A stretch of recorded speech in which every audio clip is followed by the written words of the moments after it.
எங்களுடைய வீடியோக்களை தயவு செய்து ஸ்கிப் செய்யாமல் புரியும்படி முழுவதும் கேளுங்கள். இந்த வீடியோவின் வார்த்தைகள் உங்கள் மனதை தொடுமானால் உங்கள் நண்பர்களுக்கும் தெரிந்தவர்களுக்கும் இந்த வீடியோவை பகிருங்கள். எங்களுடைய சேனலை இன்னும் சப்ஸ்கிரைப் செய்யவில்லை என்றால் சப்ஸ்கிரைப் செய்யுங்கள். அதுபோல எங்களுடைய வீடியோக்கள் உடனுக்குடன் கிடைக்க பக்கத்தில் இருக்கும் பெல் பட்டனை அழுத்துங்கள். கர்த்தர் தாமே உங்களை ஆசீர்வதிப்பாராக. படைப்பின் சரித்திரம் என்கிற உன்னதமான மகத்துவத்தை நாம் தியானித்து கொண்டிருக்கிறோம். அவருடைய படைப்பின் ஒவ்வொரு மகத்துவத்தையும் ஒவ்வொரு உயிரினங்களையும் பற்றி நாம் தியானித்து கொண்டிருக்கிறோம். அவ்வாறு தியானித்து கொண்டு வருகிற விதத்தில் இன்று 22வது செய்தி. ஆமென். இன்று 22வது செய்தியாக கர்த்தராகிய தேவன் நம்மோடு பேச அவர் ஆயத்தமாக இருக்கிறார். ஆமென், ஆமென். சொல்லுவாங்க தெரியுமா, நான் ரெடி, நீங்கள் ரெடியான். ஆமென். கர்த்தர் பேச ஆயத்தமாக ரெடியாக இருக்கிறார். கேட்க நீங்கள் ரெடியாக இருக்கிறீங்களா? இருந்தால் நிச்சயமாக இந்த செய்தியை போட்டு கேளுங்கள், மீடியாவில் கேளுங்கள். கர்த்தர் தாமே உங்களை ஆசீர்வதிப்பாராக. ஆமென். இன்றைய தலைப்பு சரித்திரத்தின் படைப்பின் வழியாக வந்து கொண்டிருக்கும் வழியில் இன்றைய கர்த்தர் தந்திருக்கிற தலைப்பு கட்டப்பட்ட பிசாசுகளை பற்றி. இப்பொழுது கட்டி வைத்திருக்கிற பிசாசுகள். ஆமென். எப்படி கட்டப்பட்ட பிசாசுகளை பற்றி இன்று தியானிக்க போகிறோம். ஆமென். பிசாசினுடைய தியானம் இன்றோடு முடியும் என்று நான் கர்த்தருக்குள் விசுவாசிக்கிறேன். சொல்ல முடியாது. கர்த்தர் இரவு என்னோட இன்னும் பிசாசை பற்றி பேச சொன்னால் நான் பேசுவேன். பட் இன்றோட முடியும் என்று நினைக்கிறேன். அடுத்தது நமக்கு கடமை, மனுஷனுடைய நம்முடைய கடமை, பிசாசனுடைய தந்திரங்கள், சூழ்ச்சிகள், அவனுடைய எல்லா வித அற்புதம் செய்யக்கூடிய அதிகாரம், மகிமை, அவனுடைய எல்லா விதத்தையும் நான் தியானித்தோம். இப்போது சாத்தானிடம் இவ்வளவுதான் என்று நாம் அறிந்தாச்சு. ஆமென். இனி இவ்வாறு அறிந்த பிறகு நாம் நம்முடைய கடமை எப்படி இருக்க வேண்டும் என்று ஒரு சில செய்திகளை கர்த்தர் தருவார் என்று விசுவாசிக்கிறேன். கர்த்தர் தாமே அவருடைய வார்த்தைகளை ஆசீர்வதிப்பாராக. இன்று நமக்கு கட்டப்பட்ட பிசாசுகளை பற்றி நாம் தியானிக்க காத்திருக்கிறோம். அதில் 3 இடத்துல பிசாசு கட்டி வைக்கப்பட்டிருக்கு. 3 இடத்துல. அந்த 3 இடத்தையும் நாம் தியானிக்க போகிறோம். எந்த பிசாசெல்லாம் கட்டி வைத்திருக்கிறது, எந்த பிசாசெல்லாம் கட்டி வைக்கப்பட்டிருக்கிறது என்பதை நாம் அதை தியானிக்க ஆயத்தமாக இருக்கிறோம். ஒன்று, தங்கள் ஆதி மேன்மையை காத்து கொள்ளாமல் தவறான உறவில்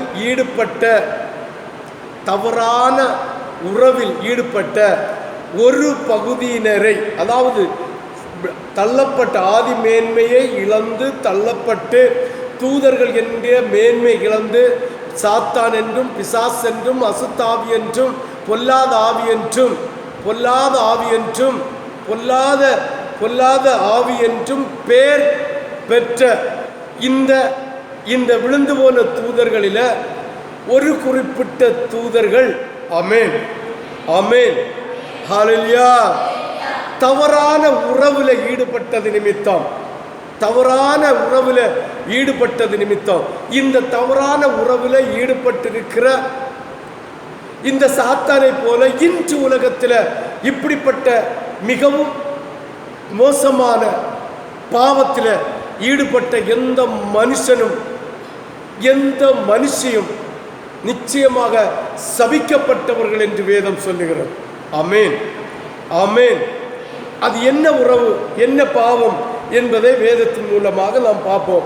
இந்த தவறான உறவு ஈடுபட்ட ஒரு சில பிசாசுகள், அதாவது ஒரு கூட்டத்தாரை கர்த்தராகிய தெய்வம் டாரஸ், ஆமென், என்று சொல்லக்கூடிய பாதாளத்தின் ஒரு பகுதி, ஆமென், பாதாளத்தின் ஒரு பகுதி டாரஸ். அதனுடைய பெயர் வேதத்தில் கிரேக்க பாஷையில் அது சொல்லப்பட்டிருக்கிற பெயர் டாரஸ் என்கிற பாதாளத்தின் ஒரு பகுதி. அதாவது நம்ம சொல்லுவோம் தெரியுமா, நீ எரி நரகத்தில் தான் போவ, இந்த அநியாயம் நீ செய்தா, இப்படி வட்டி வாங்கினா, இப்படி மீட்டர் வட்டி வாங்கினா, இப்படி ஜனங்களை வஞ்சிச்சா, இப்படி எல்லாம் கொள்ளை அடிச்சா, இப்படி எல்லாம் லஞ்சம் வாங்கினா உனக்கு நரகம் இல்லைல, உனக்கு எரி நரகம் தான் என்று சொல்லுவோம் தெரியுமா? இதே போல இந்த பாவம், இந்த தவறான உறவு, இந்த தேவனுக்கு பிரியமில்லாத இந்த சாபத்தை செய்தது நிமித்தம் கர்த்தராகிய தெய்வம் எரி நரகம் என்று சொல்லக்கூடிய, நாம் சொல்லக்கூடிய அந்த டாரஸ் என்கிற இடத்துல பிசாசை கட்டி வச்சு. ஆமென், ஆமென், ஹல்லேலூயா, ஹல்லேலூயா. டாரஸ் என்று சொல்லப்படுகிற இந்த எரி நகரம், அதாவது மோசமான ஒரு பகுதியில் கொண்டு இந்த சாத்தானை கட்டி வைத்திருக்கு. அந்த சாத்தான் இந்த பூமியில ஆமென் வரவே முடியாது. அதற்கு இனி நித்திய காலமாக அந்த கட்டப்பட்ட அந்த அக்கினி கந்தகர் என்கிற அந்த நரகம்தான். ஆமென், ஆமென், ஆமென், ஹல்லேலூயா, ஹல்லேலூயா. இதை நாம் சற்று புரிந்து கொள்ள வேண்டும். ஆமென். தேவன் கத்தி வைத்துள்ள இந்த பிசாசுகளை பற்றி நாம் வேதத்தில் தியானிப்போமானால் ஆதியாகமம் 6வது அதிகாரம் 1 முதல் 4 வரை வாசிக்க வேண்டும். 1, 2 வாசிங்கள் பார்ப்போம். ஆதியாகமம் 6வது அதிகாரம் 1, 2. மனுஷர் பூமி மேல் பெருகத் தொடங்கி அவர்களுக்கு குமாரத்திகள் பிறந்தபோது தேவகுமார மனுஷ குமாரத்திகளை அதிகம் சௌந்தரியம் உள்ளவைகள் என்று கண்டு, அப்பளே அழகுக்கு ஆபத்து தான். ஆதி காலத்திலே அழகுக்கு ஆபத்து தான். ஆமென். இந்த மனுஷ குமாரத்திகள் அழகு உள்ளவர்கள் என்று கண்டு, ஆமென், ஆமென், ஆமென், அழகு உள்ளவர்கள் என்று கண்டு, ஆமென், ஹல்லேலூயா. வாசி ஒரு விசை கூட. தேவகுமார மனுஷ குமாரத்திகளை கண்டு தங்களுக்குள் பெண்களை தெரிந்து கொண்டார்கள். ஆமென். இந்த தேவகுமாரர்கள் யார்? ஹல்லேலூயா, ஹல்லேலூயா, ஹல்லேலூயா. இனி 3வது வசனத்தை விட்டுட்டு 4வது வசனத்தை வாசி. அந்நாட்களில் ராட்சதர் பூமியிலே. இந்த ராட்சதர் யார்? இது ரெண்டையும் பார்த்துட்டு அடுத்த பிசாசுகள் எந்த இடத்துல இருக்குது, அதுக்கு அடுத்த ஒரு சில பிசாசுகள் எந்த இடத்துல இருக்கு என்பதை நாம் பார்க்கிறோம். 3 இடத்துல இப்பொழுதும் கட்டி வைத்திருக்கிறார். ஆமென். இதே போலதான் மனுஷனை பிசாசு இப்பொழுதும் கட்டி தான் வச்சு. ஆமென், ஆமென், ஹல்லேலூயா. பாருங்க, தேவகுமாரர் யார்? இந்த ராட்சதர், அதாவது அரக்கர் பூமியில இருந்தார்கள். ஆமென், ஆமென். இந்த ரெண்டையும் நாம் சற்று யோசிப்போமானால், யோபு எழுதின புஸ்தகம் 38வது அதிகாரம் 4லிருந்து 7 வரை வாசிக்கண்டா. நீங்க தனிமை இருக்கும்போது வாசிங்க. வாசிக்கும் போது அதில் சொல்லப்பட்டிருக்கிறது, யோபுவோடு கர்த்தர் பேசும்போது, நான் அதாவது பூமியை அஸ்திபாரப்படுத்தும் போது தேவ தூதர்கள் என்ன செஞ்சார்களா? கைத்தட்டி ஆர்ப்பரித்தார்களா? வாசி ஒரு விசை அந்த 4வது வசனத்தில் இருந்து 38வது அதிகாரம் 4ல இருந்து. நான் பூமியை அஸ்திபாரப்படுத்துகிற போது நீ எங்கே இருந்தாய்? நீ அறிவாளியானா? அறிவி. அதுக்கு அளவு குறித்தவர் யார்? அதன் மேல் நூறு போட்டவர் யார்? நீ அதை தெரிஞ்சிருந்தால் சொல்லு. அதன் ஆதாரங்கள் எதன் மேல் போடப்பட்டது? அதை கோடி கல்லை வைத்தவர் யார்? அப்பொழுது விடியற் காலத்து நட்சத்திரங்கள் ஏகமாய் பாடி தேவபுத்திரர் ஆமென் சொல்லு. ஹல்லேலூயா. தேவபுத்திரர், தேவனுடைய குமாரர் எனப்படுகிற தூதர்களை தான் இந்த தேவ புத்திரர் என்று வர்ணிக்கப்படுகிறார். ஆமென். நல்லா புரிஞ்சுக்கொள்ளணும். இந்த பூமியில கர்த்தராகிய தெய்வம் மனுஷனை படைக்க முன்னாலேயே இந்த தேவ புத்திரர்களை, தேவ தூதர்களை படைத்து வைத்திருந்தார். அவர்கள் ஆதி மேன்மை விட்டு விலகி வஞ்சிக்கப்பட்டது நிமித்தம் அவர்கள் சபிக்கப்பட்டவர்களாக பிசாஸ் என்றும் சாத்தான் என்றும் சொல்லக்கூடிய இந்த அசுத்தாவி என்று சொல்லக்கூடிய விதத்திலே அவர்கள் வஞ்சிக்கப்பட்டு பூமியில் விழுந்து விட்டார்கள். ஆமென், ஆமென், ஆமென். விழுந்து விட்டார்கள். அது நிமித்தம் சபிக்கப்பட்ட தேவகுமாரர்களாக அவர்கள் உலகத்திலே வாழ்ந்து வந்து கொண்டிருந்தார்கள். ஆமென், ஆமென், ஆமென். ஹல்லேலூயா.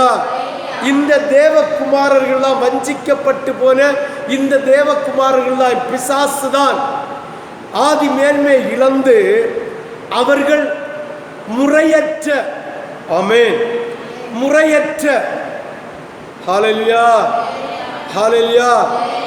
அதுதான் பரலோகத்தில் உடிப்பிறை இல்லை, குடுப்பிறை இல்லை, கொள்முதல் இல்லை, வஞ்சனை இல்லை, வாது இல்லை, சூது இல்லை, புசிப்பு இல்லை, ஒன்றும் இல்லை.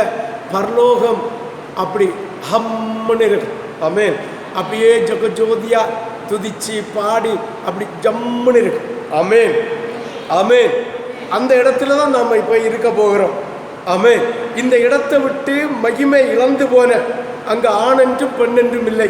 ஆமென் சொல்லு. பாருங்க, தேவகுமாரர்கள், தேவனுடைய தூதர்கள் ஒருவர் ஸ்திரீயான பேரோ ஸ்திரீ என்றோ வேதத்தில் ஒரு இடமும் குறிக்கப்படவில்லை. தேவ தூதர்கள் அத்தனை பேரும் ஆண்பாலோடு தான் பேசப்பட்டிருக்கிறது வேதத்தில். தேவ தூதர்கள் இருந்தார்களே தவிர தேவ தூதத்திகள் இல்லை என்பதை நாம் புரிந்து கொள்ள வேண்டும். அப்ப அங்கு ஒரே இனம்தான், ஒரே பாலினம், ஆண் பாலினம் மட்டும்தான் இருந்தது. ஆமென், ஆமென், ஹல்லேலூயா. ஆனா பூமியில மனுஷனை உண்டாக்கும் போது, ஏனென்றால் ஆதி மகிமையை விட்டு இந்த சாத்தா முறையற்ற உறவு வைத்தது நிமித்தம் இன்றைய கோடு பாச என்ன பாச ஓரின சேர்க்கை. ஆமென், ஆமென்.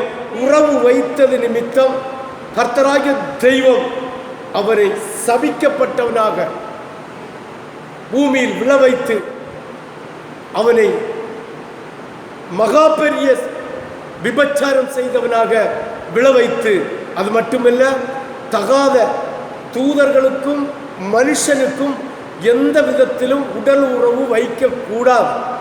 ஏனென்றால் ஆதி மகிமையில் இருக்கிற தேவ பிள்ளைகளுக்கு அந்த இச்சைகளும் உணர்வுகளும் உண்டாவாது. இவன் விழுந்து போனது நிமித்தம் மனுஷர்களுடைய ஸ்திரீகள் அழகுள்ளவர்கள் என்று கண்டு, சௌந்தரியம் உள்ளவர் கண்டு அவர்களை விவாகம் பண்ணினார்களாம். ஏனென்றால் இது இந்த பிசாசினுடைய தலைவனுடைய சதியில ஒன்று. ஆதி ஆகமும் 3வது அதிகாரம் எடுக்கணும் 15வது வசனத்தில், உன் வித்துக்கும் ஸ்திரீயின் வித்துக்கும் பகை உண்டாக்குவேன், நீ அவனுடைய குதிகாலை நசுக்குவாய், அவர் உன்னுடைய தலையை நசுக்கி போடுவார், மிதித்து போடுவார், கொண்டு போடுவார் என்றுள்ள வார்த்தையை நிறைவேற விடாமல் இருப்பதற்காக பிசாசு செய்த ஒரு சதி என்பதையும் நாம் புரிந்து கொள்ள வேண்டும். ஆமென், ஹல்லேலூயா. இப்படி அவர்கள் தூதர்களுக்குள்ளே, விழுந்து போன தூதர்களுக்குள்ளே அதாவது முறையற்ற உறவு வைத்தோம். இனி அழகுள்ள சௌந்தரியம் உள்ள மனுஷர்களோடு இவர்கள் முறையற்ற உறவு வைத்ததினாலேயும். ஆமென். இனி ஆதியாகமம் 2வது அதிகாரம் படிக்கின்றார் 1 முதல் 25 வரை நாம் வாசிக்கும் போது, கர்த்தர் 6 நாள் படைப்பு முடிகிறது வரைக்கும் 7ஆம் நாள் ஓய்ந்திருந்து படைப்பின் மகிமையும் அதனுடைய தன்மையும் அதனுடைய மகத்துவம் முடிகிறது வரைக்கும் ஒரு மனுஷ உயிரினமும் அங்கே இல்லை. அப்ப ராட்சதர்கள் அதுவரை இல்லை. கர்த்தர் படைத்தது ஆதாமையும் ஏவாளையும் மட்டும். ஆமென், ஆமென். ஆதாமையும் ஏவாளையும் மட்டும். ஆமென், ஹல்லேலூயா. அதனுடைய சந்ததியாகிய மனுஷனும் மனுஷியும் குமாரர்களும் குமாரத்திகளும் பெற்று எடுத்து அந்த சந்ததியை உலகத்தில் பெருக்கினார்கள். ராட்சதர், அரக்கர் இல்ல நம்ம மூன்றாவது பாலினத்துக்கு பேர் என்ன சொல்லுவோம்?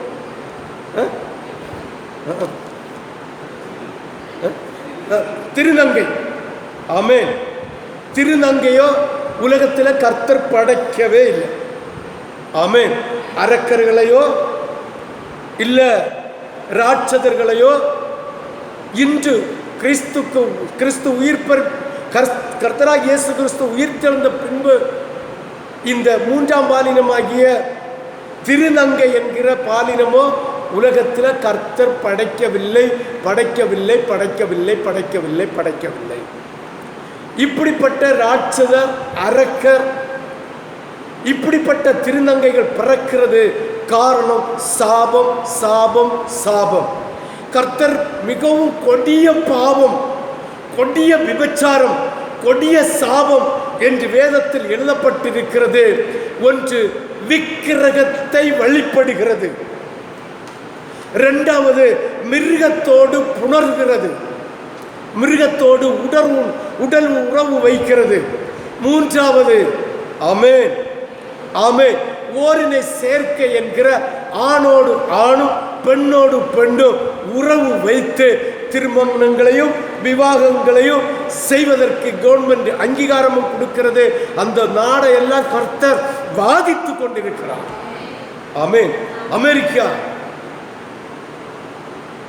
இந்த ட்ரம்ப் வரும் என்ன கில்லாரி வந்திருந்தால் அவள் ஓரினை சேர்க்கை பிரியம் உள்ளவள், அவள் கையெழுத்து அதுதான் இருக்கும். ஆமென், ஆமென், ஹல்லேலூயா. நம்ம இந்தியா நாட்டிலும் ஒரு சில தலைவர்கள் வந்திருந்தால் கையெழுத்து அதான் இருக்கும். ஆமென்.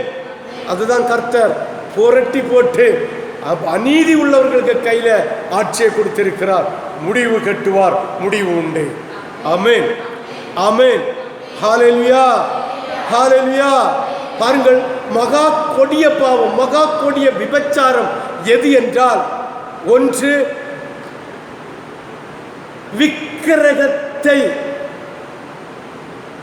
மகா மகிமை உள்ள தேவனை தவிர விக்கிரக ஆராதனை செய்கிறதும்,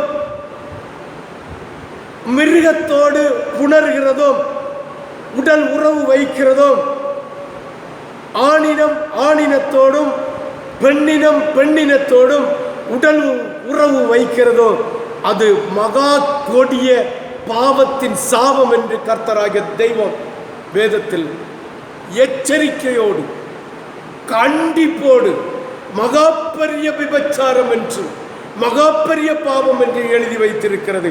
இப்படி செய்கிறவர்களுக்கு தான் பிறக்கிறது அரக்கர், ராட்சதர், கொடியவர், இந்த திருநங்கை என்று நாம் புரிந்து கொள்ள வேண்டும், நாம் புரிந்து கொள்ள வேண்டும், நாம் புரிந்து கொள்ள வேண்டும். அது 7ஆம் தலைமுறை மட்டும், 1-2 தலைமுறை இல்லை, 7வது தலைமுறை. நம்ம பிள்ளைக்கா பிள்ளைக்கா பிள்ளைக்கா பிள்ளைக்கா பிள்ளைக்கா 7வது தலைமுறை மட்டும் கர்த்தருடைய சாபம் அவர்களுடைய தலையில நீங்காத பழியாய் இருக்கும், இருக்கும், இருக்கும். எச்சரிக்கை.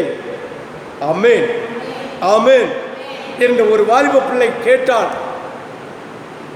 ஆமென். திருநங்கைகள் அப்ப இயேசு படைத்ததானே, இயேசு படைக்காமல் எப்படி வரும், எப்படி வந்தது என்று கேட்டால், அந்த பிள்ளைக்கும் சேர்த்து வாலிப பிள்ளைகளுக்கும் இந்த சிந்தனையை, இந்த கொஸ்டின் வருகிற ஒவ்வொரு பிள்ளைகளுக்கும், அது மட்டுமல்ல சாபத்தீடானது செய்து கொண்டிருக்கிற ஒவ்வொரு பிள்ளைகளுக்கும் இந்த சாபத்தை விட்டு அகல்வதற்காக, இந்த சாபத்தை செய்யாத பிள்ளைகளும் உணர்வுள்ள இருதயம் வருவதற்காகவே கர்த்தர் இதை மெச்சமாக ஓப்பனாக உங்களுக்கு விளக்கி சொல்லுகிறார். ஆமென். இதை கேட்டு உணர்வுள்ள இருதயம் வந்தால் நீ பாக்கியவான், இல்லாவிட்டால் சபிக்கப்பட்டவள். இந்த மூன்றும் மன்னிக்க முடியாத பாவம், இந்த மூன்றும் சபிக்கப்பட்ட பாவம். இந்த பாவத்தை செய்த இந்த விழுந்து போன தூதர்களை தான் இந்த டாரஸ் என்கிற எரி நரகத்தில் கட்டி வைத்திருக்கிறார். அவர்களை ஒருபோதும் அவுத்து விடுகிற சரித்திரம் இல்லை. உங்களுடைய ஆத்துமா உங்களுடைய உடலை விட்டு பிரிந்து போனா அதே எரி நரகம் என்பதை நீங்கள் புரிந்து கொள்ள வேண்டும். ஆமென், ஆமென். ஜாக்கிரதை. ஆமென், ஹல்லேலூயா. ஜாக்கிரதை. ஆமென். இப்போ புரிஞ்சிருக்கும் இந்த அரக்கர் எப்படி பிறந்தான், இந்த ராட்சதர் எப்படி பிறந்தான், இந்த திருநங்கை எப்படி பிறந்திருக்கும் என்று நீங்கள் புரிந்து கொள்ள வேண்டும். ஆமென், ஆமென். இப்போ இயற்கையாகவே சபிக்கப்பட்டவர்களாய் மாறுகிறார்கள். ஆபரேஷன் மூலமாக ஆண் பெண்ணாக மாறுகிறது, ஆபரேஷன் மூலமாக பெண் ஆணாக மாறுகிறது. ஆமென், ஆமென். அது யானை, பெரிய யானை, பெரிய காதுள்ள யானை, பெரிய தொந்துமிகை உள்ள யானை, பெரிய கால்கள் உள்ள யானை, அப்போ பானை போல வயருள்ள யானை, அம்புடு பெரிய யானை தனக்கு தலையில தானே மண்வாரி போடுகிறது போல இவர்கள் எரி நரகத்திற்கு போவதற்கு அவங்களே சாபத்தை விலை கொடுத்து வாங்குகிறார்கள். ஆமென், ஆமென், ஆமென், ஆமென். ஒரு கொஸ்டின் அல்ல இருக்கு, உங்களுடைய இருதயத்தில் தோன்றலாம். தாய் தகப்பன் செய்த பாவத்திற்கு இந்த பிள்ளைகளுக்கு ஏன் இந்த கொடுமை? ஆமென், ஆமென். அதுக்கு அழகா உதாரணம் சொல்லுகிறேன். நீ பெரம்பெடுத்து உன் பிள்ளை வாலிப வயசு வருகிறது வரைக்கும் தன்னைத்தானே இது தீமை இது நன்மை என்கிற உணர்வு வருகிறது வரைக்கும் அவனுடைய முதுகிலோ அவனுடைய காலிலோ அவனுடைய கையிலோ நீ பெரம்பெடுத்து அடித்து தண்டித்து வளர்க்காவிட்டால் அவன் தீயதை செய்து தீமையானதை செய்து பாவத்தை செய்து திருடனாகவோ கொள்ளைக்காரனாகவோ விபச்சாரக்காரனாகவோ பில்லிசூனியக்காரனாகவோ அநியாயக்காரனோ ஆகும்போது முதல்ல கர்த்தர் அந்த பிள்ளையை வச்சு உன் இருதயத்தை வேதனைப்படுத்தி துக்கப்படுத்தி துயரப்படுத்தி உன்னுடைய தலைமுறையில் சந்தோஷம் இல்லாமல் பாதாளத்துக்குள் அமிழ்த்தி போடுகிற செய்கிற கர்த்தர். அது மட்டுமல்ல, அந்த பிள்ளையின் நிமித்தம் நீ வளர்ப்பின் சரியில்லாத நிமித்தம் 7 தலைமுறைக்கு பாதிக்கிற தேவன். ஆமென், ஆமென். அப்ப நீ செய்கிற தவறின் காரணத்தினால உன் பிள்ளைக்கு சாபம் வருத்தி கொடுக்கிறாய் என்றால் உன் கண்ணில கண்ட பிள்ளைய நீ பெரம்பெடுத்து அடித்து பிள்ளையை புக்தி உள்ள பிள்ளையாகவோ தேவ பயமுள்ள பிள்ளையாகவோ வேத வசனத்தை கற்றுக்கொள்ளுகிற பிள்ளையாகவோ தேவனை அறிந்து புரிந்து கொண்ட பிள்ளையாகவோ நீ வளர்க்க தவறுனா உன் பிள்ளை எப்படி சாபத்துக்கு கேடாய் போகிறதோ அதே போல உன் பிள்ளை கண்ணுக்கான முன்னால் நீ செய்கிற சாபத்தின் நிமித்தம் உன் பாவத்தின் நிமித்தம் உன் கற்பத்தின் பாத்திரம் சபிக்கப்பட்டு போய் உன் கற்பத்தின் பாத்திரம் கர்த்தரால் அடி வாங்கி அதிலே பிறக்கிற பிள்ளைதான் இந்த குணாதிசயங்கள் உள்ள பிள்ளை. ஆமென், ஆமென். அது கர்த்தருடைய பார்வைக்கு சிறியோராயிருந்தாலும் பெரியவராயிருந்தாலும் வயதானவராயிருந்தாலும் வாலிபனாயிருந்தாலும் ஒரே கண்ணோட்டம் தான். ஆமென்.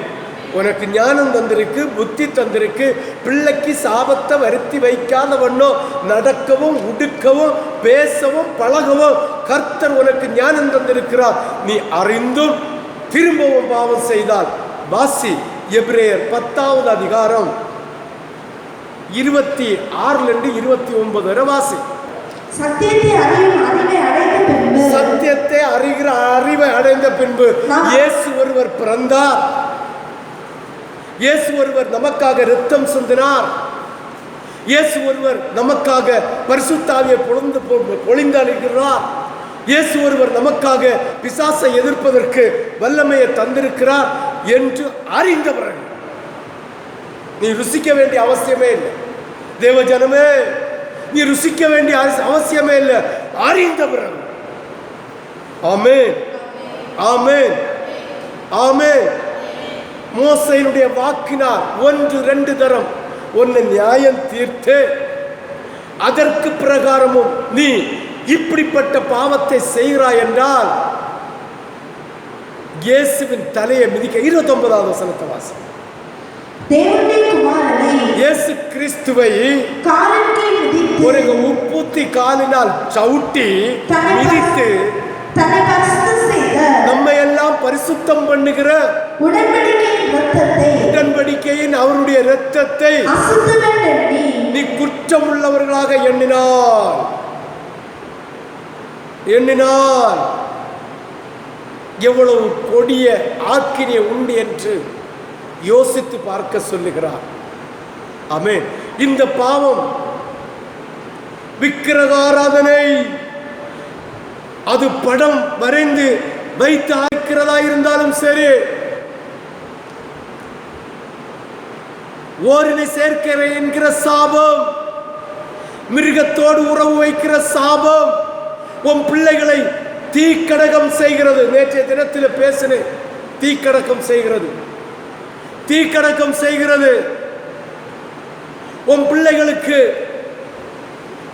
பொல்லாத சுபாவங்களை கற்றுக் கொடுக்கிறது. இதெல்லாம் கர்த்தருக்கு எரிச்சல் மூட்டுகிறது. அதுதான் இப்படிப்பட்டவர்களுக்கு என்ன கொடிய வேதனை வரும் என்று நீ சிந்தித்து பார்க்க வேண்டுமா? நீ மட்டுமல்ல, நீயும் உன்னுடைய 7 சந்ததிகளும் சாகிறது வரைக்கும் வேதனை உண்டாகும் என்று வேதம் சொல்லுகிறது. ஆமென், ஆமென். உறவு மாறி. ஆமென். லோத்துடைய 2 பிள்ளைகள், லோத்துடைய 2 பிள்ளைகள் மலையின் குகைக்குள்ளே வாழ்ந்து கொண்டிருந்த போது இந்த 2 ஸ்திரீகளும் நமக்கு இனி சந்ததி இல்லாமல் நாம் அழிந்து போவோம் என்று சாத்தானுடைய தூண்டுதலினால், சாத்தானுடைய குழப்பத்தினால் இருவரும் ஒரு நாள் ஒருவர் வீதம் வைத்து தன்னுடைய சொந்த மாம்சத்தின் தகப்பனாருக்கு மதுபானத்தை ஊற்றி கொடுத்து நல்ல போதையில் விழ வைத்து உடல் உறவு கொண்டது நிமித்தம் 2 பேருக்கும் 2 சந்ததி பிறந்தது. அதுதான் அம்மோன் புத்திரரும் மோவா புத்திரரும். வேதம் சொல்லுகிறது 10 தலைமுறைக்கு தேவனுடைய கூடாரத்தில், தேவனுடைய மகத்துவத்தில், தேவனுடைய பிரசன்னத்தில் கால் மிதிப்பதற்கு தடை செய்து அந்த அம்மன் புத்திரரையோ இந்த மோபா புத்திரரையோ சீரழித்து போட்டாரா. இந்த புத்திரர்கள் தான் ஓரினை சேர்க்கையிலே சாபத்தில் விழுந்து மோபாப் தேசத்திலே சாபத்தை செய்தது நிமித்தம் தீக்கரையாக அந்த தேசம் அழிந்து போய்விட்டதா. ஆமென், ஆமென், ஆமென். நீ கேட்கலாம், மோவாப் புத்திரன் அந்த 2 ஸ்திரீயுடைய பிள்ளைகள் என்ன நோ, நீ செய்கிற தவறு உன் சந்ததிக்கு தான், நீ செய்கிற நன்மையானது உன் சந்ததிக்கு தான். ஆமென், ஹல்லேலூயா. எந்த மாற்று கருத்தும் இல்லை. ஆமென், ஆமென், ஆமென். இந்த சின்ன பிள்ளை என்ன செஞ்சு, இவங்க பிள்ளை என்ன செஞ்சுன்னு கேட்கிற ஒன்ன செருப்பகளத்தை அடிக்கணும். ஆமென், ஆமென். வேதத்தை நீ கற்றுக்கொள்ளவில்லை, வேதத்தை நீ புரிந்து கொள்ளவில்லை. ஏதோ ஒரு ஆசீர்வாதம், ஏதோ ஒரு பெருமை, ஏதோ ஒரு ஆடம்பரம், ஏதோ ஒரு திமிரு, ஏதோ ஒரு அணிகலன்கள், ஏதோ ஒரு உடை, ஏதோ ஒரு நடைக்காக தேவனை ஆராதிக்கிற ஜென்மங்கள் என்பதை புரிந்து கொள்ள வேண்டும். ஆமென், ஆமென், ஹல்லேலூயா.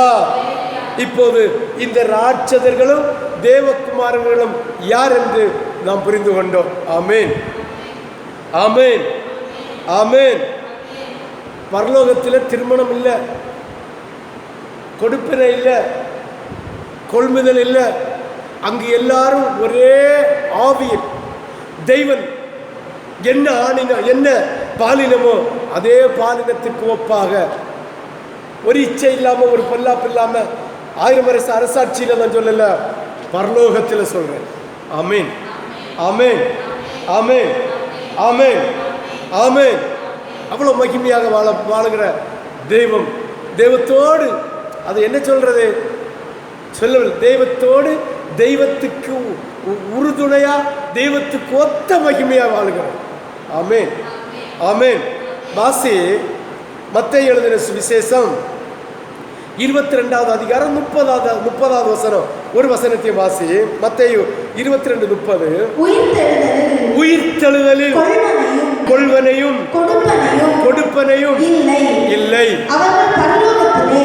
அவர்கள் பரலோகத்திலே தேவ தூதர்கள் ஆண் பாலினத்தை போல. எந்த இச்சையும் அங்க வலது இடது பக்கம் பார்க்காம இருக்க கலிங்கமும் கிடையாது. ஆமே. எப்படி இருப்பாங்களா? ஒரே தேவ மகத்துவத்தோடு தேவ தூதர்களை போல இருப்பார்களா?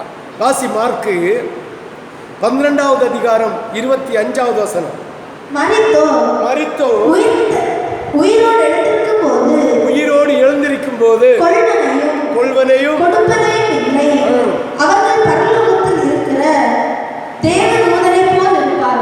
ஆமென். இது இயேசு கிறிஸ்து அவருடைய வாயினால் சொல்ல வார்த்தை. ஆமென்.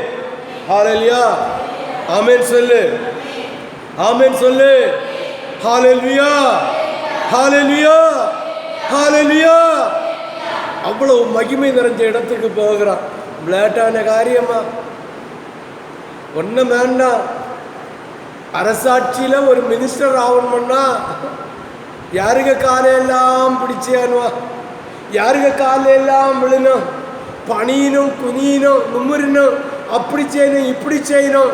அப்பா அப்படி இந்த சாஷ்டாங்கம்மா விழுந்து நெடுஞ்சடையா விழுந்து காலை பிடிச்சு சோரண்டணும். ஆமென். ஒரு பதவிக்காக. ஆமென். உன்னதத்தில் பதவி எத்தனை நாள்? 5 வருஷம். எத்தனை வருஷம்? 5 வருஷம்.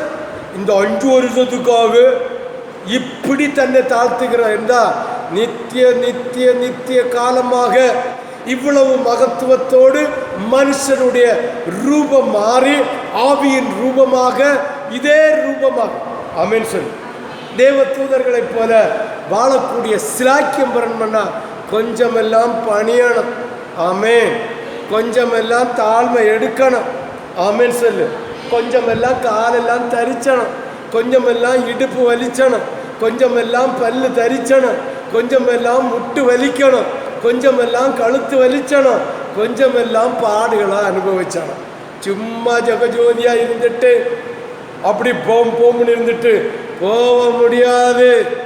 அப்படி கழுத்தை ஒரு நெருப்பு நெரிச்சு 4 பவுனுக்கு 10 பவுனுக்கு 13 பவுனுக்கு கட்டு தலையெல்லாம் போட்டு அப்படியே கழுத்தில் 2 தொங்கட்டம் தொங்கி அப்படியே கையில் ஒரு பூ மாலையும் போட்டு இந்த கையிலையும் ஒரு பூ மாலையை போட்டு இது கீழே ஒரு வாட்சியம் கட்டி காலில் சலுக்கு சலுக்குன்னு கொலுசம் போட்டு இடுப்பில் ஒரு ஒட்டியானமும் போட்டு அப்படியே ஒய்யாரமா அப்படியே ஒய்யாரமா அப்படியே ஒய்யாரமா கண்ணில் மைதிட்டு அப்படியே புருவத்தை எடுத்து கழுத்தை ஒரு நெருப்பு நெரிச்சிட்டு ஏசாயா தீர்க்கதரிசியின் புஸ்தகத்தில் 3வது அதிகாரத்தில் சொல்லப்பட்டது போல நடந்தா நீ போவ போவ போவ போவ ஒரு இடம் இந்த சாத்தாரை பிடிச்சு கட்டி வச்சிருக்கல டாரஸ் அங்க போயிருவ. ஆமென். ஆமென். ஆமென். இதுதான் உண்மை, இதுதான் வேத சரித்திரம், இதுதான் இயேசுவுடைய சுவிசேஷம். ஆமென். ஆமென். ஆமென். பரலோகத்துக்கு வரணும்னா உலகத்தை எல்லாம் விட்டுட்டு தான் வான்னு சொன்னார். ஆமென். உனக்கு ஆஸ்தியெல்லாம் வித்தேனே ஏழைகளை கொடுத்துட்டு என் பின்னவா. ஒருத்தர் சொன்னார் உன் சிலுவையை சுமந்துட்டு நீ வர முடியும் எங்கே பின்னவா. எப்படி உன் சிலுவையை சும உன் பாட இன்னொரு பாஸ்டர் என்ன செய்யணுமா? பொறுப்பெடுக்கணுமா? தோல்ல எடுக்க முடியுமா? எடுக்க முடியுமா? விண்ணப்பம் வைக்கலாம். ஆமென். ஜெபிக்கலாம், தாழ்மையோடு இருக்கலாம், அவருடைய பாதத்தை கெஞ்சி கேட்கலாம். சுமக்கிறது நீ, நம்ம தான் சுமக்கணும். எவன் நட்டானோ அவன் அறுக்கணும், எவன் அறுத்தானோ அவன் சுமக்கணும். சுமக்கல இங்கே அத்தனையும் வயல விழுந்து அது மாண்டு போ. ஆமென். அடுத்தவங்களை விட்டு சமந்தா பாதியம் வீட்டுக்கு வராது, களத்துக்கு வராது. ஆமென். ஆமென் சொல்லு. நட்டவன் அறுக்கணும், அறுத்தவன் சுமக்கணும். ஆமென். ஆமென் சொல்லு. அப்ப இப்ப இந்த உயிரோடு வாழுகிற காலத்தில் நீ என்ன தாழ்மையோடு உலகத்தை வெறுத்து கம்மலம் போட்டு கிம்மலம் போட்டு மினிக்கு இப்போ எனக்கு பவுனில் செஞ்சு தாருங்கன்னு கேட்டு அப்படியே ஒவ்வொரு ட்ரெஸ்ஸு கேட்ட மாதிரி போட்டு மினிக்கிட்டு தெரிஞ்சா மினிக்கலான ஒரு இடம், அருமையான ஒரு இடம். டாரஸ் எரிநரகம். எரிநரகம். அந்த எரிநரகத்துக்குள்ளதான் நீங்க போவியலை தவிர பரலோகத்துக்கு அல்ல. அதுதான் கர்த்தர் சொன்னார் என்னை குறித்து என்னை நோக்கி, பிதாவே பிதாவே, கர்த்தாவே கர்த்தாவே, நான் 1000 பிரசங்கம் பண்ணினேன், 1000 பிசாச விரட்டினேன், 1000 நோயாளியை கொண்டாவுக்கினேன், 1000 நாள் 1000 ஆராதனையில கலந்து கொண்டேன், 1000 தடவை நான் துதிச்சேன், நான் பாடினேன், 1000 வெளிப்பாட பெற்றேன், 1000 மகித்துவத்தை பெற்றேன்னு சொன்னாலும் நிச்சயமா நீ டாரஸ் என்கிற நரகத்தில தான் போவீங்கள தவிர பரலோகத்துக்கு போக முடியாது. அப்ப நரகத்துக்கு போகும்போது நம்ம புருஷமார் வந்து நரகத்துக்கு போகாத, விழிச்சாலும் நடக்காது, கையை பிடிச்சு இழுத்தாலும் நடக்காது, காலில் பிடிச்சு இழுத்தாலும், அப்போ உன் புருஷனோ உன் பிள்ளைகளோ உன் மனைவியோ குறுக்க நிற்க முடியாது. அந்த சமயத்தில் மோசேயோ ஆரோனோ இல்ல யோபுவோ தானியலோ இல்ல யாக்கோவோ குறுக்க வந்து நின்னாலும் நான் மன இறங்க மாட்டேன் சொன்னது இந்த இடம் தான். ஆமென், ஆமென். இந்த செய்தியை கேட்டுக்கொண்டிருக்கிற ஒவ்வொரு பிள்ளைகளையும் கர்த்தர் எச்சரிப்போர் உணர்த்துகிறார். கேட்டா கேளு, புரிஞ்சா புரிஞ்சு கொள்ளு, இல்லைங்க விட்டுரு, சவத்தை விட்டுரு, அதை அடக்கம் பண்ணிட்டு. சவத்தை பிடிச்சு கட்டி சேர்த்து வச்சுட்டு இருந்தா அது புழுத்து நாரதான் செய்யும். அது என்ன செய்யும்? புழுத்து நாரதான் செய்யும். சவத்தை விட்டுரு சொல்லுவாங்க தெரியுமா? போற என் புருஷனே என் பொண்டாட்டியே எனக்கு அப்பா ஒரு கிளாஸ் தண்ணி கொடுக்க மாட்டேன், என் அம்மான்னு கட்டி அளவுனா செல்லுவேன். கட்டி பிடிச்சிட்டு அழாதுல விடல, 2 நாள் வச்சு பார்க்கணும், அப்ப தெரியும். பிடிச்சி வச்சு அழுவணும், பிடிச்சி வச்சு என்னது பிடிச்சி வச்சு அழுவணும். 2 நாள் வச்சு கேட்டு பார்ப்போம். நாற்றம் எடுக்கும், நாற்றம், துர்நாற்றம். இதே போலதான் புருஷன் பிடிச்சாலும் நிற்காது, மனைவி பிடிச்சாலும் நிற்காது, இல்ல பூனியக்காரன் வந்து பிடிச்சாலும் நிற்காது. அது நாற்றம் எடுக்கும். ஆமென். அது என்ன செய்யும்? நாற்றம் எடுக்கும். ஆமென் சொல்லு, ஆமென் சொல்லு. ஹல்லேலூயா, ஹல்லேலூயா. பாருங்கள், யூதா எழுதின புஸ்தகம் 6, 7 ஆகிய 2 வசனத்தை வாசிக்க கேட்போம். நல்லா புரிஞ்சுக்கணும். மனுஷ குணமா, மனுஷனா, மனுஷ ரூபமாய், மனுஷி ரூபமாய் கர்த்தராகிய தெய்வம் கர்ப்பத்தில் உருவாக்கி உன் தாயின் கர்ப்பத்தில் இருந்து வெளியில வந்த மகிமையை நீ கெடுத்து குட்டி சேவர் ஆக்கி கொண்டிருக்கிறார் என்று இந்த தூதர் மூலமாக கர்த்தர் நமக்கு வெளிப்படுத்தி தருகிறார். ஆமென், ஆமென், ஆமென். ஹல்லேலூயா, ஹல்லேலூயா, ஹல்லேலூயா. எப்படி இந்த தூதர்களும் கர்த்தர் கொடுத்த ஆதி மகிமை இழந்து கொண்டார்கள். ஆமென், ஆமென் சொல்லு. பிறந்து 28 கட்டியது வரை எத்தனை கட்டு? அது இந்துக்கள் 28 கட்டியது வரை. இனி கிறிஸ்தவர்கள்லாம் ஒரு பிரிவு. எப்படி? ஒரு பிரிவு. ஆமென், ஆமென், ஆமென். அறிஞானம் போடுகிறது வரைக்கும் என்னது? அறையில ஞானம், அறையில கட்டிய ஞானம். அது கயறல்ல, அதுக்கு விளக்கம் பைபிள்ல வேற இருக்கு. அறிஞானத்துக்கு ஏன் அந்த பழக்கம் வந்ததுன்னு வேதத்தில் இருக்கு. சமயம் வரும்போது சொல்லித்தார. கழுத்தில் ஏன் வந்ததுன்னு சமயம் வரும்போது சொல்லித்தார. அத்திரியம் புழுத்த புறஜாதி மார்க்கத்தினுடைய தந்திரம், அவங்களுடைய வழிபாடு, அவங்களுடைய வழிமுறை, இது அத்தனையும் நாம் பெந்தேகோஸ்துக்காரி, நான் பரிசுத்த ஆராதனைக்கு போறேன். எங்க போறேன்? ஏச்சி சபைக்கு போறேன். எங்க போறேன்? நான் டிபிஎம்க்கு போறேன். இன்னும் எங்க போறேன்? இயேசு புதுஜீவன் தருகிறார் ஊழியத்துக்கு போய் நான் புதுஜீவன் பெற போகிறேன். நடக்காது. ஆமென், ஆமென், ஹல்லேலூயா. என்ன செய்யாது? நடக்காது. ஆமென் சொல்லு, ஆமென் சொல்லு, ஆமென் சொல்லு. நடக்காது. அங்க எட்டி கூட பார்க்க முடியாது. அது எப்படின்னு தெரியுமா சொல்றேன்? ஒரு விருந்தை உண்டாக்கினார் ராஜா. ஒரு விருந்த, என்ன விருந்து? சாப்பாடு, கல்யாண விருந்து. மகனுக்கோ மகளுக்கோ கல்யாணம். வேதத்தில் இருக்கிறது தான் நான் உபதேசமா சொல்றேன். ஆமென். கல்யாணம் உண்டாக்கி சோதியா சாப்பாடெல்லாம் செஞ்சான். ஆமென். ஆனால் ஒருத்தனை வரல, அவருக்கு கீழ்ப்படிச்சிருந்த ஒருத்தனை வரல, அவருக்கு தெரிஞ்ச ஒருத்தனை வரல, ஒருத்தனை வரல. எல்லாரும் எனக்கு வேலைக்கு போகணும், இவனுக்கு ஒரு பிடி சாப்பாட்டுக்கு போகணுமா, எனக்கு வேலைக்கு போகணும், ஒரு நேரம் ஜெபத்துக்கு போகணுமா, ஆராதனைக்கு ஒரு காரணம் வச்சப்பட அல்லைங்க அன்னத்தை ஆராதனை என்ன செஞ்சிடணும், கேன்சல் பண்ணி போட்டுறோம். ஆமென். வைக்கப்படாது. ஆமென் ஆமென். அத்தனையும் போச்சு. ஒரு வழிபோக்கனையும் போனவனையும் இந்த ராஜா பிடிச்சு வச்சு வஸ்திரம் தரிச்சார். அந்த வஸ்திரம் தரிச்சாதான், அந்த வஸ்திரத்தை உடுத்தாதான் பந்தியில கை போட முடியும். அது என்ன வஸ்திரம்? வெள்ளை வஸ்திரம், ரட்சிப்பின் மகிமையான வஸ்திரம்.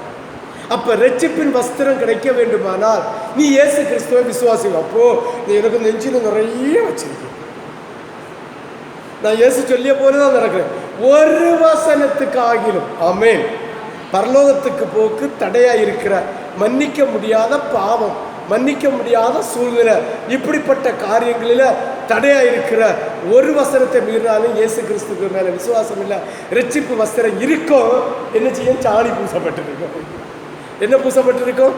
சாணி. இதை கழுவணும்னா டெட்டால் போடணும், சோப்பு போடணும், கருத்தது ரின்னாலா போடணும். முதல்ல என்ன செய்யணும்? சோப்பு போடணும். மனத்தி பார்க்கும்போது சுமல் இருக்கும். அப்ப என்ன செய்யணும்? சர்ப்பு போட்டு அலசணும். அடுத்து சர்ப்புலையும் போகலைங்க கம்ஃபர்ட் போடணும். கம்ஃபர்ட் என்னது? ஒரு மனம் இருக்கு, அதுல மனம் எல்லாம் தீர்ந்தாலும் அடுத்து என்ன செய்யணும்? செண்டடிச்சணும். அப்பதான் நாத்தமா. ஆமே. அப்ப ரட்சிப்பின் வஸ்திரத்துல கரிபூசனா அதை கழுவி தீரணும். ஆமே. அதுதான் சொல்ல, எந்த பாவி யாயிலும் தள்ளாத இயேசு ஒருவர் தான். ஏசப்பா உன்னை மன்னிச்ச இன்னைக்கு ஆயத்தம். அதான் கர்த்தராகிய தேவன் சொல்லுகிறார், என்னன்னு, நான் ரெடியா பேச வந்திருக்கிறேன், நீங்க கேட்க ரெடியா? கேட்க ரெடியான்னா ஏற்றுக்கொள்ள ரெடியான்னு கேட்கிறேன். ஆமேன். அதான் நான் ரெடி, நீங்க ரெடியான்னு. ஆமேன் சொல். ஹல்லேலூயா. ஆமேன் சொல். உடனே நம்ம சொல்லும், பாஸ்டர் ரெடி, நாங்க அவரு போச்சது சாப்பிட ரெடி. ஆமேன். உண்மைதான். தேவனுடைய மகத்துவமான வசனத்தை புசிக்கணும். அது தேனிலிட்ட பலகாரம் போல புசிக்கும். அது என்ன செய்யும்? இனிக்கும். ஆமேன். ஹல்லேலூயா. 6வது வசனத்தை பாரு. ஆதி மேன்மையை தங்களுடைய ஆதி மேன்மையை காத்துக்கொள்ளாமல் தங்களுடைய அதான் மனுஷன் மனுஷி என்கிற மகிமையை தாயின் கற்பத்தில் உருவாகி தாயினுடைய வயிற்றிலிருந்து வெளியே வந்து ஒரு சில நாட்களாக அவன் மகிமையோடு, அதாவது தேவன் கொடுத்த மேனியோடு இருந்து அதுக்கு அடுத்து கர்த்தர் தைத்து கொடுத்த இந்த உடையை உடுத்தினது போல உடையை தரித்து அவர் அந்த மகிமையான அவருடைய சாயலிலே வாழ்கிற மேன்மையை இழந்து போகிறார்கள்.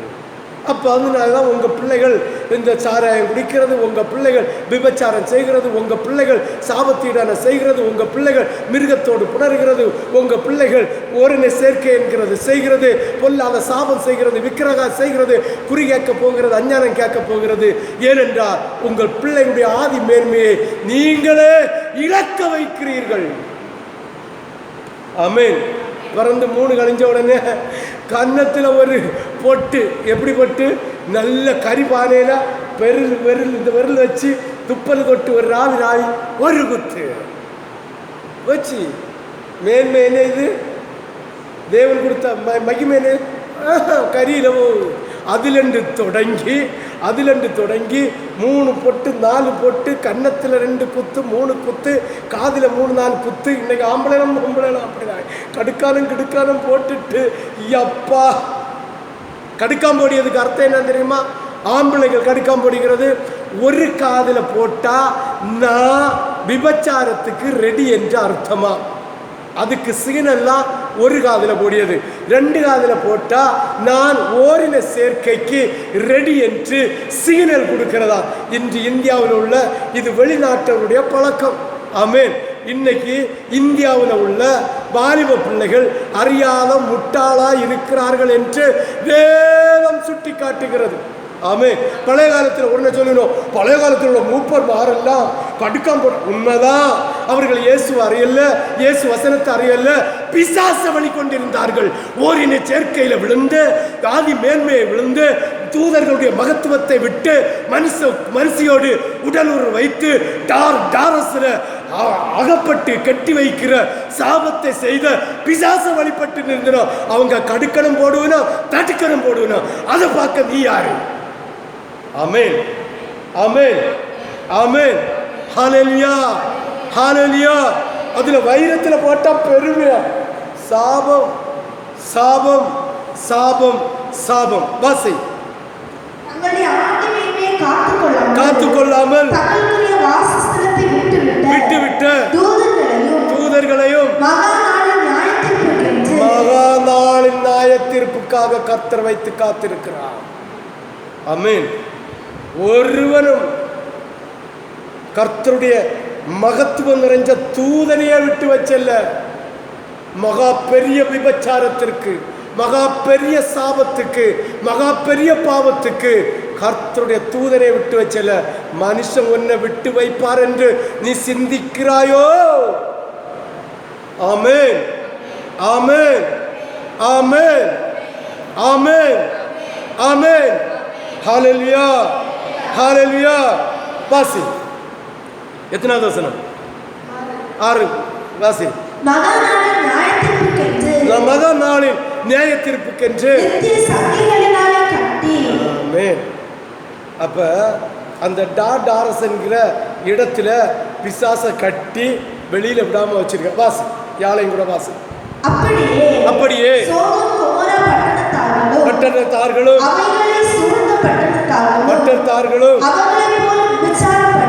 அவர்களை யார போல? ஆதி மேன்மை இழந்து போன இந்த பிசாசுகளை போல விபச்சாரம் பண்ணி. ஆமென். என்ன பண்ணி? விபச்சாரம் பண்ணி. எச்சரிக்கை.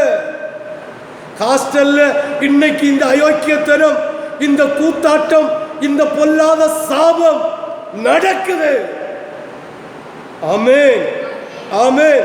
வாலிபனே, வாலிப கன்னிகையே, ஜாக்கிரதை. உன் சத துர்நாற்றம் எடுக்கும் என்ன மனம் திரும்பு. ஆமென். வாசி. அந்நிய மாம்சத்தை தொடர்ந்து நித்திய அக்கினியின் ஆக்கினை அடைந்து கிறிஸ்தாங்கமாக வைக்கப்பட்டிருக்கிறார்கள். 7 முடிஞ்சில்ல? ஆமென், ஆமென். இப்படி ஒரு கூட்டம் பிசாச அங்க கட்டி வச்சிருக்கு. 2 பேதுரு 2வது அதிகாரம் 4வது வசனம் நினைக்க வாசிக்க கேட்போம். பாவம் செய்த தூதர்களிலே தேவன் தப்ப விடாமல் அந்தகார சங்கிலியினாலே கட்டி நரகத்திலே தள்ளி நியாய தீர்ப்புக்கு வைக்கப்பட்டவர்களாக ஒப்பு கொடுத்து. இனி வெள்ளை சிங்காசனம் நியாய தீர்ப்பு நடக்கும்போது சங்கிலியோட கொண்டு வந்து அந்த நியாய தீர்ப்பு முடிஞ்சதும் அதே இடத்துல போய் சேர்வார்கள். அதே பாவத்தை செய்த சோதம் குமாரம் பட்டணமும் அந்த டாரஸில்தான் கட்டி வச்சிருக்கு. அவர்களுக்கும் பூமிக்கும் சம்பந்தம் இல்லை. 1000 வருஷமோ 10 வருஷமோ கிடையாது. இந்த சாத்தானுக்கும் இந்த பூமியில இடம் இல்லை. மற்ற பிசாசுகளை பூமியில உலாவ விட்டிருக்கிறார். ஆமென், ஆமென். 2வது ஒரு கூட்டத்தை எங்க கட்டி வச்சிருக்கு? பாதாளத்தில். டாரஸ். நல்லா புரியும். டார்லஸ் இல்ல, டாரஸ் என்கிற இடத்துல கட்டி, அதாவது நம்ம சொல்ற நாடம் பாசையில 7வது எரி நரகத்தில் கட்டி வச்சிருக்கு. ஆமென். அந்த பாவம் இன்னைக்கு குறிப்பிட்ட பாவம் செய்கிறவர்கள் அத்தனை பேரும் அந்த இடத்துல போய் சேருவார்கள். ஆமென், ஆமென். மனம் திரும்பு. கர்த்தர் எந்த பாவியாயினும் மன்னிப்பு தருகிற தெய்வம். ஆமென். சொல். வாசி. பாருங்க, சொல்றேன். பாதாளத்தில் கட்டி வைக்கப்பட்டுள்ள சில ஆவிகள் இனி பாதாளத்தில், இது டாரஸில் கட்டி எரி நரகத்தில், அது 7வது நரகம் சொல்லுவோம் இல்லையா, அதுல இனி பாதாளத்தில் கட்டி வச்சிருக்கிற பிசாச கெட்டி அவுத்து விட ஒரு காலம் உண்டு. ஆமென், ஆமென், ஆமென். இப்பளும் ஒரு கூட்டத்தை அங்கே பிடிச்சு கட்டி வச்சிருக்கிறார். ஆமென், ஆமென், ஆமென். இனி 1000 வருஷ அரசாட்சியிலும் ஒரு பிசாசு உலகத்தில் பூமியில் உலாவாதவனும் இந்த பாதாளத்தில் கட்டி வைப்பாரா. ஆனால் இந்த பிசாசையும் இந்த பாதாளத்தில் இருக்கிற டார்டாரஸில் இல்லை, இந்த பாதாளத்தில் இருக்கிற பிசாசை இந்த 1000 வருஷ காலம் முடியும் தரவாயில் பூமியில் உலாவ விடுவாரா. ஆமென், ஆமென், ஆமென். ஹல்லேலூயா, ஹல்லேலூயா, ஹல்லேலூயா. பாருங்க, பாதாளத்தில் கட்டி வைக்கப்பட்டுள்ள சில ஆவிகள் உபத்திரவ காலத்தில், உபத்திரவ காலத்தில். ஆமென், ஆமென், ஆமென். இந்த உபத்திரவ காலம் முடிஞ்சு அந்த நம்ம 1000 வருஷ அரசாட்சியில் தான், அந்த யுத்தத்தில் தான் இந்த பிசாசுகளை எல்லாம் பிடிச்சு கட்டி வைக்கிறது. எங்க? பாதாளத்தில். அதுக்கு முன்ன இப்பொழுதும் ஒரு சில பிசாசுகளை கட்டி வச்சிருக்கு. இதை உபத்திரவ காலத்தில் அவுத்து விடுவாரா. என்னத்துக்கு? உபத்திரவம் செய்ய. அதுக்கு முன்ன என்ன செய்யணும்? மனம் திரும்பி ரகசிய வருகையில் பேரணும். அதுக்கு முன்ன விலங்கு, கையில் போட்டிருக்க விலங்கு, காலில் போட்டிருக்க விலங்கு, கழுத்தில் கட்டி வச்சிருக்கிற விலங்கு எல்லாம் தானே கட்டவிழ்த்து என்ன செய்யணும்? கீழே விழணும். ஆமென். என்ன செய்யணும்? விழணும். இல்லைங்க அப்பா அப்பா அம்மா அம்மான்னு விழிச்சாலும் நடக்காது. ஆமென், ஹல்லேலூயா, ஹல்லேலூயா. வெளிப்படுத்தின விசேஷம் 9வது அதிகாரம் 1 முதல் 11 வரை வாசிப்போம். 5ஆம் தூதன் எக்காலம் ஊதினார். அப்பொழுது வானத்திலிருந்து பூமியின் மேல் விழுந்த ஒரு நட்சத்திரத்தை கண்டு அவனுக்கு பாதாள குழியை திறவுகள் திறக்கம் கொடுக்கப்பட்டது. அவன் பாதாள குழியை. இது உபத்திரவ காலத்தில் நடக்கிற ஒரு சம்பவம். ஆமே. பாதாள குழியை திறக்க கண்டேன். உடனே பெருஞ்சூளையின் புகையை போல அந்த குழியிலிருந்து புகை எழும்பிற்று. அந்த குழியின் புகையினால் சூரியனும் ஆகாயமும் அந்தகாரப்பட்டது. அந்த புகையிலிருந்து வெட்டுக்குழிகள் புறப்பட்டு பூமியின் மேல் வந்தது. அவைகளுக்கு பூமியில் உள்ள தேள்களின் வல்லமைக்கு ஒப்பான வல்லமை கொடுக்கப்பட்டது. பூமியின் புல்லையும் பசுமையான எந்த பூண்டையும் எந்த மரத்தையும் சேதப்படுத்தாமல் தங்கள் நெற்றிகளில். ஒவ்வொரு காலத்துக்கு முன்ன வர வெட்டிகள் இல்லை. இது தேழு கொட்டுனா எவ்வளவு விஷம் வருமோ, எவ்வளவு சாவுக்கு ஏதுவான சாபம் உண்டோ அதற்கேற்ற வல்லமையை கொடுத்து விட்டுருக்கா. இந்த பிசாசுகளை தான் அடைச்சி வச்சிருக்கு. அந்த தூதன் வந்து முத்திரை உடைக்கும் போது அவனுக்கு பாதாளத்தை திறந்து விட கோல திறவுகோலை கொடுப்பாரா. அவன் போய் திறக்கும் போது புகையா வந்து அந்த புகையிலிருந்து வெட்டுக்கிளி என்ற தேழு கொடுக்குக்கு சமமான வல்லமையை கொடுத்து அவர் பூமியில வருமா. ஆமென், ஆமென், ஆமென், ஆமென், ஆமென். அந்த உபத்திர காலத்தில் போய் நான் இனி கலத்திட்டு வரேன். பாஸ்டர் ஒன்றும் காண முடியாது. பாஸ்டர் ஒன்றும் காண முடியாது. சுவிசேஷக்காரனை காண முடியாது. பிரசங்கியை காண முடியாது. ஊழியக்காரனை காண முடியாது. ஊழியக்காரியை காண முடியாது. ஏன்னா சபை எடுபட்டு போயிடும். விசுவாசத்தில் இருக்கிற பிள்ளைகளை காண முடியாது. இன்னும் கொஞ்சம் பொறுக்கணும், இன்னும் கொஞ்சம் கழிக்கணும் என்று சொல்லிட்டு கழுத்துக்கட்டையும் கை கட்டையும் அறுக்காம இப்படிப்பட்ட பாவ சாபத்தில் இருக்கிறவங்க அந்த உபத்திரவ காலத்தில் போய் சேருவார்களா? அவர்களை பட்சிக்க வருமா? ஆமென். உயிரோடு இருக்கும்போது, உபத்திரவம் இல்லாமல் மகிமையோடு இருக்கும்போது வசனம் இப்படி சொல்லுகிறது. தேவன் தந்த வெளிப்பாடு இது என்று ஊழியக்காரர்கள் இந்த தேவ பிள்ளைகளோடு, ஐயோ இது சாபம், இது பாவம், இது அணியக்கூடாது, இது அணியலாம், இந்த விக்கிரகத்தை வணங்கக்கூடாது, ஓரினை சேர்க்கை செய்யக்கூடாது, இப்படி அந்நிய ஸ்திரீகளோடு புனையக்கூடாது, மிருகத்தோடு புனையக்கூடாது என்று சொன்னால் கேட்காத ஜென்மங்கள் உபத்திர காலத்தில் கேப்பினுமோ இந்த நல்ல சுகமா நல்ல மகிமையா சாப்பிட்டு புசித்து நல்ல தூங்கி சுவிட்சமாய் அனுபவித்து வாழ்ந்து இயேசுவை ஆராதிக்கிற இந்த நாளில கேட்காத நீ நிச்சயமா உபத்திரவ காலத்துல கேட்க மாட்ட என்கிற விசுவாசத்தை எனக்கு கர்த்தர் வச்சிருக்கிறார். ஆமென். காலம் இனி செல்லாது, காலம் இனி செல்லாது. நோவா பிரசங்கித்த போது நீண்ட வருஷமாய் தயவோடு காத்திருந்தார். கிட்டத்தட்ட 120 வருஷம் அவன் பிரசங்கம் பண்ணினான். ஒரு மனுஷனும் மனம் திரும்பல. இன்றையும் கர்த்தராகிய தெய்வம் பேசுகிறார். உணர்வுள்ள ஜீவன்கள் மட்டும்தான் மனம் திரும்பி தவிர திரும்பாது. ஆமென். நீ மனம் திரும்பினா நித்தியத்தில் வாழ்க்கை உண்டு. மனம் திரும்பாவிட்டால் தாரஸ் என்கிற எரி நரகத்தில் போய் சேருவார். ஆமென். ஆமென். ஹalleluya.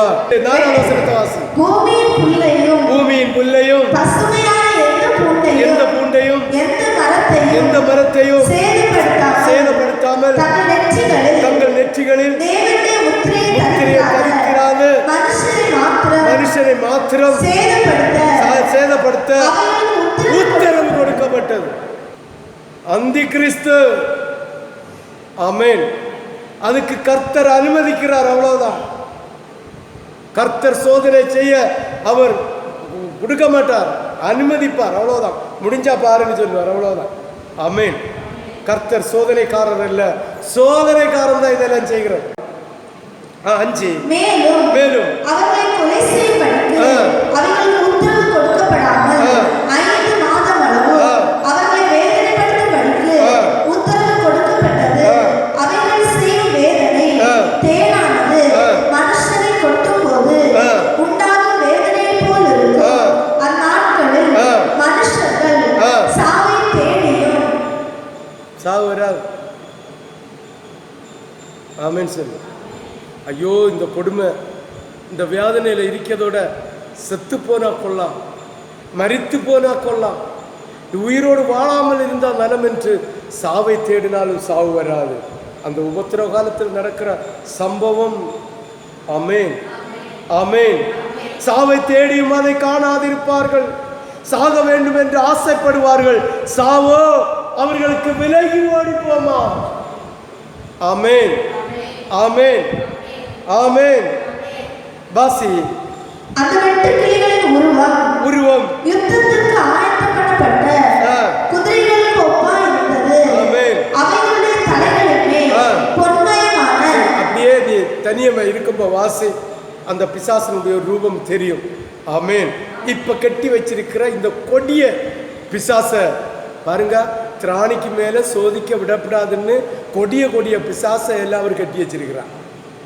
உன் திராணிக்கு உட்பட்டு சோதிப்பதற்காக அப்படிப்பட்ட பிசாசனை விட்டு வச்சிருக்கிறான். அவன் இதையே மேற்கொண்டு ஜெயிக்க முடியலைன்னா நீ உபத்திரவ காலத்துல எப்படி ஜெயிப்ப? ஜெயிக்க முடியாது. ஆமென். இப்படி ஒரு கூட்டம் பிசாச இந்த பாதாளத்துல கட்டி வச்சிருக்கிறான். ஆமென். இன்னும் 4 பிசாச ஒரு இடத்துல கட்டி வச்சிருக்கிறான். சரி, 3வது பாருங்க. ஐபிராத் என்னும் நதி அண்டையில், ஐபிராத் என்னும் நதி அண்டை. இனி ஐபிராத் எங்க இருக்கு? யாருன்னா கிறிஸ்டருக்கு சரித்திரத்துக்கு போனோம், நமக்கு இன்னைக்கு நேரம் இல்லை. ஆமென். ஆமென். பாருங்க, ஐபிராத் என்னும் நதி அண்டையில் கட்டி வைக்கப்பட்டுள்ள 4 தூதர்கள். ஆமென். வசனத்தை வாசிப்போம். அதே 9வது அதிகாரம் 14, 15 ஆகிய 2 வசனங்களை வாசிக்க கேட்போம். எக்காலத்தை பிடித்திருந்த 6ஆம் தூதனை நோக்கி ஐபிராத் என்னும் பெரிய நதி அண்டையிலே கட்டப்பட்டிருக்கிற 4 விழுந்து போன தூதர்களையும் பாருங்க. உபத்திரவ காலத்துல அடுத்தது இந்த வெட்டுக்கிளியை போல, தேனுக்கு கொடுக்க போல, விஷத்தை போல வேதனைப்பட்டது பிடிச்சிட்டு அடுத்த உபத்திரவம் வருது. ஆமென். இந்த கொடும் பாவிகளாயிருக்கிற இந்த 4 விழுந்து போன தூதர்களையும் கெட்டவிழ்த்து விடு என்று சத்தம் கேட்டு 14 ஒரு கூட வாசி. எக்காலத்தை பிடித்திருந்த 6ஆம் தூதனை நோக்கி ஐபிராத்தின் நதி அண்டையிலே 7 தூதர்கள் எக்காலம் ஊதுவார்கள். 7 தூதர்கள் 7 கலசத்தை உடைப்பார்கள். 6வது தூதன் எக்காலம் ஊதும் போது நடக்கிற சம்பவம். ஆமென், ஆமென். அதனால நீ பேடிச்சாத, நீ பாவத்திலே இருந்துகா, அப்படியே இருந்துகா, நீ மனம் திரும்பண்டா, நீ நாசமா போயிடுவ. ஆமென், ஆமென். வாசி 14. எக்காலத்தை பிடித்திருந்த 6ஆம் தூதனை நோக்கி ஐபிராத் என்னும் பெரிய நதி அண்டையிலே கட்டப்பட்டிருக்கிற 4 தூதர்களையும் அவிழ்த்து விடு என்று சொல்ல கேட்டேன். அப்பொழுது மனுஷரில் 3 ஒரு பங்கை கொல்லும்படிக்கு ஒருவன் 1 மணி நேரத்துக்கும் 1 நாளுக்கும் 1 மாதத்துக்கும் 1 வருஷத்துக்கும் ஆயத்தமாகப்பட்டிருந்த அந்த 4 தூதர்களும் ஆமென், ஆமென். இப்பொழுது 3 ஒரு பங்கு சாகும் என்கிறது அது இல்லாத பட்சம் என்று நினைக்கிறேன். ஆமென். 10 ஒரு பங்கு போகும், அது வேதத்தில் சொல்லப்பட்டிருக்கிறது. ஆமென், ஆமென். 3 ஒரு பங்கு பாதிக்கப்படும், அது கர்த்தருடைய வெளிப்பாடு. ஆமென், ஹல்லேலூயா, ஹல்லேலூயா. இந்த 6ஆம் தூதன் முடிக்கும் போது தான் 3ல் 1. இனி இன்னும் எக்காலம் ஒதுக்கும் போது 3ல் 1 10ல் 1 சொல்லப்பட்டிருக்கிறது. ஆமென், ஆமென். அப்படி கடைசி தரவில ஏகப்பட்ட ஜனங்கள் பிசாசு கொண்டு நரகத்தில் போட்டுருவாங்க. ஆமென். இப்போ இந்த 6ஆம் எக்காலம் ஊதும்போது பாதாளத்தில் இருக்கிறவனும் வந்துடுவான். ஆமென். பூமியில் இருக்கிறவனும் இருப்பான். இனி இந்த ஐபிராத் நதி அண்டையில் கட்டி வச்சிருக்கிற கொடிய இந்த விழுந்து போன தூதனும் வருவான். எல்லாரும் சேர்ந்து உபத்திர காலத்தில் நீ ஒன்றை உபத்திரப்படுத்தும் போது பாருங்க, கட்டி வச்சு அடித்து முளவு வாரி போட்டு பிச்சு நடு வெயிலில் இருத்தி தீயில உட்கார வச்சு துப்பாக்கிகள் சுட வந்து உன் பிள்ளைய உன் கண் முன்னால் வெட்டி அப்படியே கீறி போட்டு அப்படி செய்து இப்படி செய்து கொடுமையை அனுபவிக்கிறத விட இப்பொழுது மனம் திரும்பினால் அவருடைய இரகசிய வருகையில் சபையெடுப்படும் போது அவரோடு சேர்ந்து தேவனுடைய ராஜ்யத்தில் பிரவேசித்து உன்னதமான வாழ்க்கை வாழ வேண்டுமானால் மனம் திரும்பு. இந்த செய்தியை கேட்குற ஒவ்வொரு பிள்ளைகளையும் கர்த்தர் தாமே ஆசீர்வதிப்பாராக.